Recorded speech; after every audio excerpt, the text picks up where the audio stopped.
Assalamualaikum warahmatullahi wabarakatuh. Apa kabar anak-anak di rumah, juga anak-anak di sini? Jumpa lagi bersama Gros Muti di channel Sirah untuk Anak.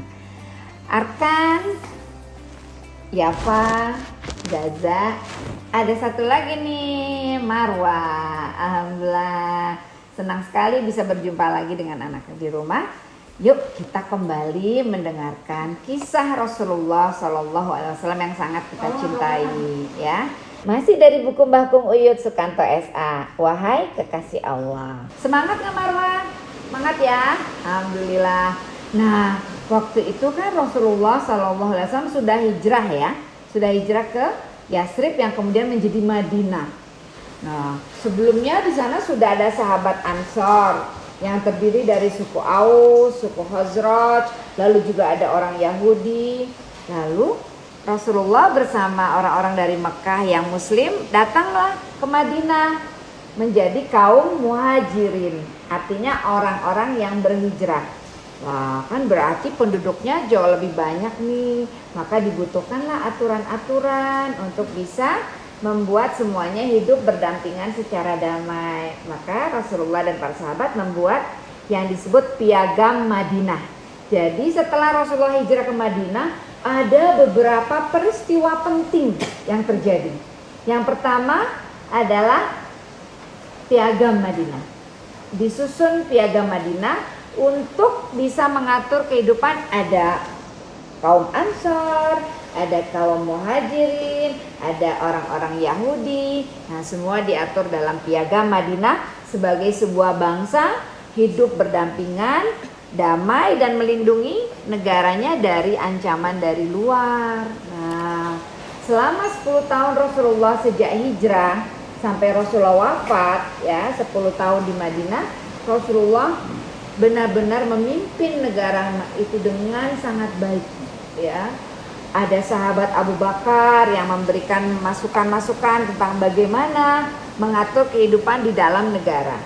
Lalu ada sahabat Umar bin Khattab yang punya keberanian, ketegasan bagaimana berdakwah, berdiplomasi dengan negara-negara luar ya.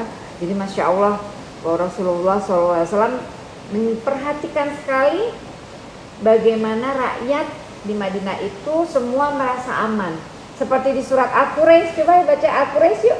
Bismillahirrahmanirrahim. Li'ila fi Quraisy ila fihim rihlata syita'i was-shayf falyabudu rabb hadzal bait alladzi at'amahum min ju' wa amanahum min khauf. Jadi rakyatnya harus merasa aman, bebas dari rasa takut dan juga bebas dari rasa lapar. Jadi Rasulullah sangat memperhatikan keadilan, kemudian keamanan dan kesejahteraan rakyatnya. Ya, Masya Allah. Kemudian mulai ini turun juga perintah saum bulan Ramadan.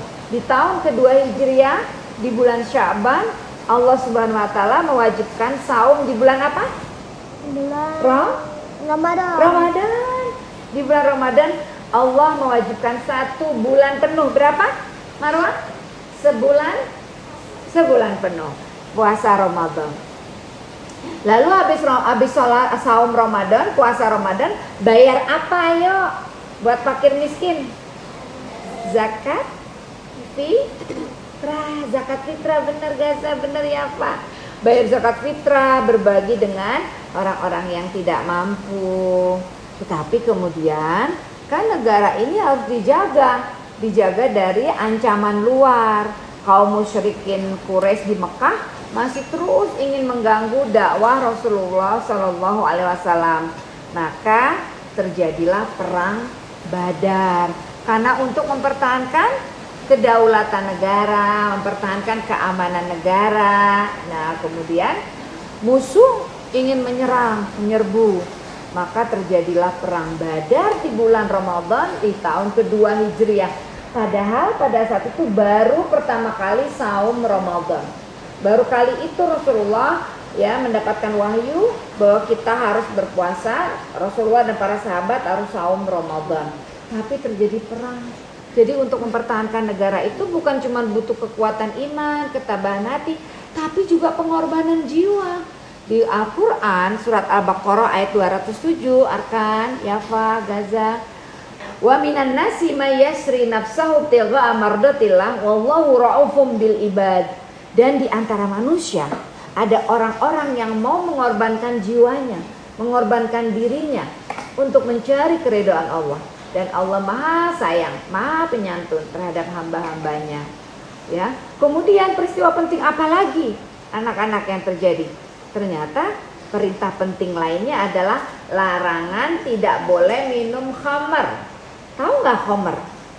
Alkohol yang memabukkan. Ya, jadi tidak boleh gitu lagi minum khamar.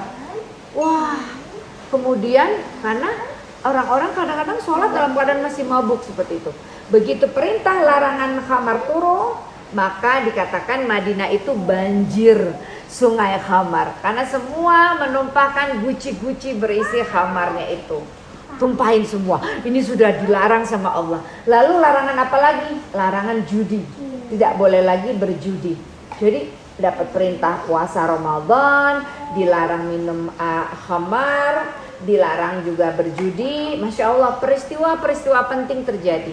Lalu perang Badar. Perang apa, Marwah? Perang Badar untuk mempertahankan Madinah, negara Madinah. Satu lagi terjadi peristiwa penting. Apa lagi? Rasulullah dapat perintah dari Allah merubah arah kiblat. Sebelumnya ke Baitul Maqdis di Palestina.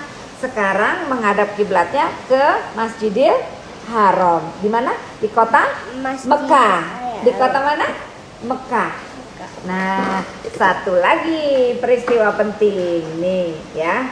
Satu lagi peristiwa penting yang sangat hebat. Apa coba? Azan pertama. Jadi ketika di Mekah, mulai di Madinah juga tidak ada azan. Tidak seperti kita sekarang dengar azan tiap hari, tiap 5 waktu kita dengar azan. Jadi gimana dong kalau sholat?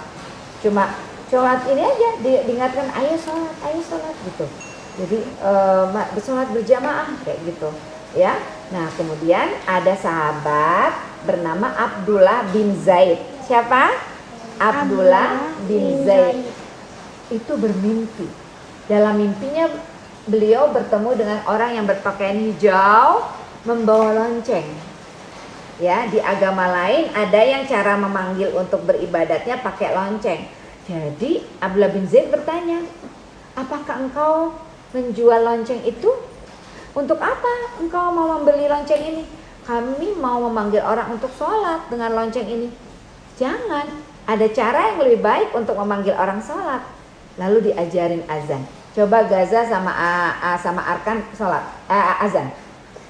Allahu Akbar, Allahu Akbar. Asyhadu an la ilaha illallah. Asyhadu an la ilaha illallah. Asyhadu anna Muhammadar Rasulullah. 2 kali ya.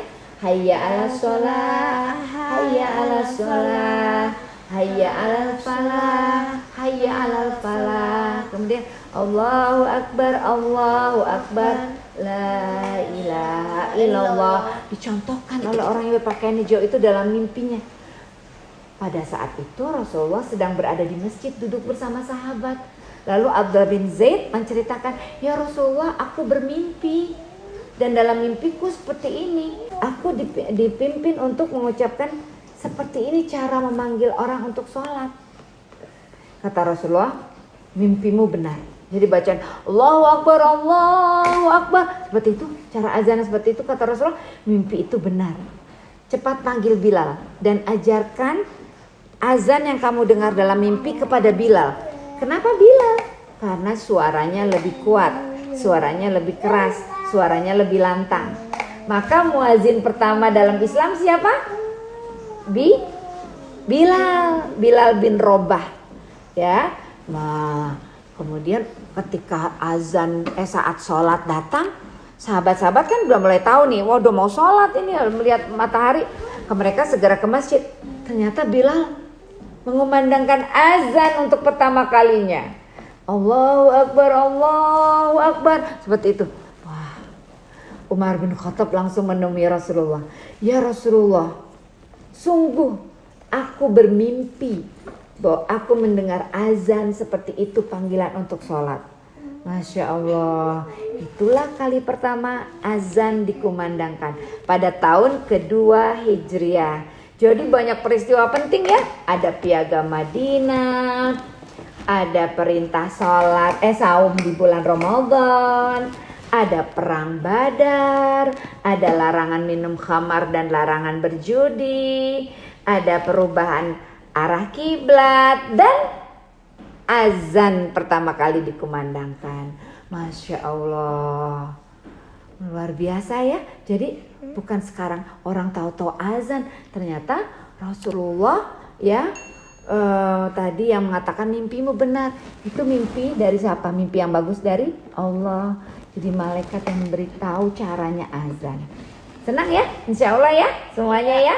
Semua senang gak mendengarkan sirah? Iya. Nah, mudah-mudahan kita tambah cinta sama Rasulullah. Cinta juga pada muazin pertama. Siapa tadi? Bilal bin Rabah. Dan siapa yang mimpi? Abdullah bin Zaid. Teman-teman semua di rumah juga ya. Senang ya, semangat ya. Bahwa itu sejarahnya azan pertama dikumandangkan oleh Bilal bin Rabah. Alhamdulillah, kita sapa teman-teman di rumah. Sampai jumpa teman-teman. Assalamualaikum. Sampai jumpa lagi dengan Gaza, Yafa, Arkan, Marwa. Assalamualaikum warahmatullahi wabarakatuh.